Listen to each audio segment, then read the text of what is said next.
L'objectif est de lever tous les préjugés sur les métiers de l'industrie, les métiers que l'on exerce au sein des entreprises.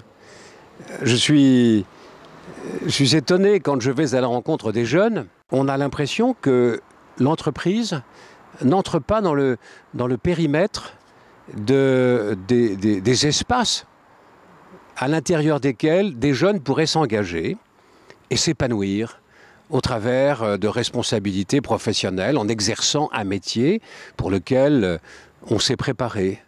Ça veut dire que nous avons une méconnaissance de la réalité des entreprises. On vit avec des préjugés.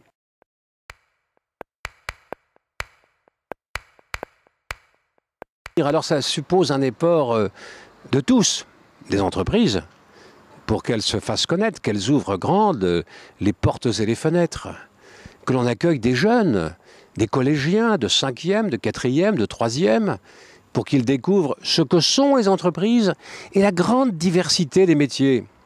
Il y a certains métiers qui vont être les mêmes, quelle que soit l'activité des entreprises. Il faut donc que ceux qui entreprennent acceptent de donner un peu de leur temps pour aller à la rencontre des jeunes et de leurs familles. Il faut que dans les collèges, le monde enseignant soit plus ouvert à l'égard de ceux qui exercent dans les entreprises, que nous fassions justice de tous ces préjugés qui voudraient que les entreprises sont des lieux d'exploitation de l'homme par l'homme, de la recherche du profit systématique au détriment de la dimension humaine.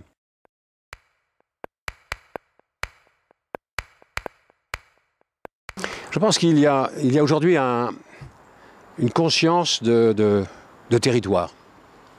Et je vois se constituer dans les 7-8 territoires qui composent le département de la Mayenne. Je vois se constituer des communautés d'entrepreneurs, des clubs d'entrepreneurs. Ils prennent le temps de s'arrêter, de lever la tête du guidon et de réfléchir ensemble. Et je vois se développer ici et là des partenariats entre un collège et un club d'entrepreneurs. Ça veut dire qu'ils accueillent des jeunes, ils prennent du temps pour expliquer ce qu'ils font, pour leur dire non pas les tracas, les embarras, les difficultés, mais pour leur dire au contraire ce qui leur donne du bonheur, ce qui constitue un défi, ce qui leur permet de se projeter dans l'avenir avec confiance. Et dans les rendus des travaux, des impressions des jeunes, il y a aussi des soirées auxquelles les parents participent et les parents comprennent un peu mieux ce qui se passe dans les entreprises. C'est dire l'urgence et la nécessité de prendre le temps de créer une osmose entre toutes celles et tous ceux qui vivent sur un territoire et les entreprises qui y sont implantées.